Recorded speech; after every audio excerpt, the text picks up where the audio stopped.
Halo semua, kami dari Fakultas Psikologi Universitas Surabaya akan menunjukkan sedikit contoh dari wawancara kognitif dan perlu diingat bahwa contoh ini diperankan oleh model dan kasus ini berupa fiktif. Terima kasih dan selamat menyaksikan. Bisa Bapak ceritakan dari sisi Bapak mengenai kasus tersebut?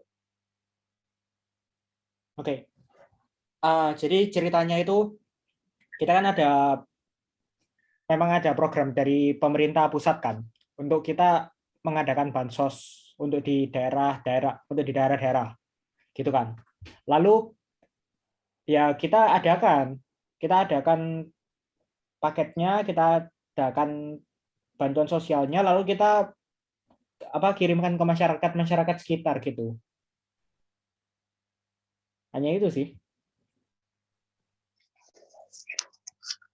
Sebelumnya kita tahu bahwa proyek pengadaan bansos ini berasal dari pemerintah. Akan tetapi hanya PT SKA yang terpilih menjadi perusahaan pengadaan barang itu. Bagaimana awal cerita? Oke, ceritanya itu awalnya ya sebenarnya sama kayak tadi. Jadi kita melakukan yang namanya kita ngelis kan kayak vendor-vendor siapa gitu, siapa yang mungkin bisa mumpuni, dan kenyataannya PTSA yang bisa melakukan gitu loh. Dan di PTSA itu kita anggapannya dia bisa memenuhi seluruh yang sesuai rencana anggaran kita. Makanya kita jadinya oke, PTSA aja semua. Lalu ini ada laporan yang mengatakan Anda mengadakan hubungan dengan PT SKA terkait pengadaan bansos. Mohon maaf, kenapa?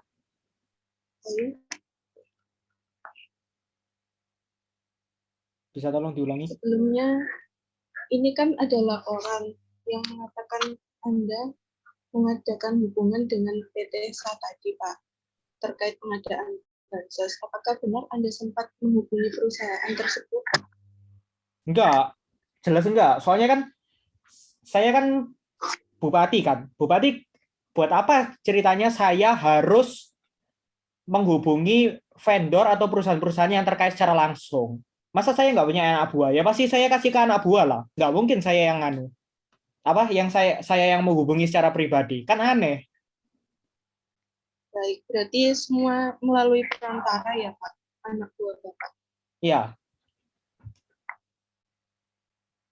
Namun kini yang beredar di media sosial bahwa Pak Hani terdapat hubungan dengan PT SKA dan banyak dari masyarakat yang mempercayai tentang hal itu. Bagaimana tanggapan Bapak? Ya itu terserah masyarakat lah ya. Soalnya saya sendiri sudah bilang, kalau saya tidak pernah menghubungi PTSA secara pribadi.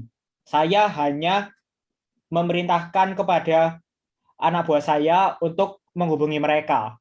Dan kenyataannya karena memang setelah kita rapatkan, memang hanya PTSA yang bisa melakukan secara utuh semuanya. Jadi saya pikir dan teman-teman yang dirapat pikir ini cukup efisien, ya udah kita ambil PTSA aja. Namun Terserah lah masyarakat sebenarnya bilang apa. Pada kenyataannya ya masyarakat juga menerima bantuannya dan mereka juga menilai itu cukup positif sebenarnya. Karena pada kondisi ini kan cukup susah. Nah, akhirnya mereka tetap terima dan mereka ujung-ujungnya ya tetap senang gitu loh. baik, Pak. Lalu bagaimana hubungan sebenarnya seperti apa yang Anda jalin dengan PT SKA itu, Pak? Kita nggak ada hubungan selain hanya kasus yang satu ini yang kepaksa jadi kehubungan gara-gara semacam berita kayak gitu, kayak tadi. Sebenarnya itu kita nggak ada hubungan sama sekali. Ya yang menghubungi kepada PT SAH adalah anak-anak buah saya. Baik, lalu bagaimana perasaan Bapak saat ini ketika masyarakat tidak memihak pada Bapak?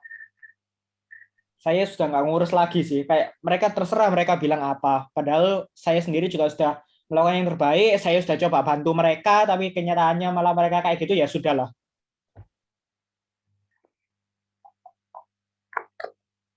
Baik, Pak Hani, sepertinya informasi untuk kali ini sudah cukup, Pak.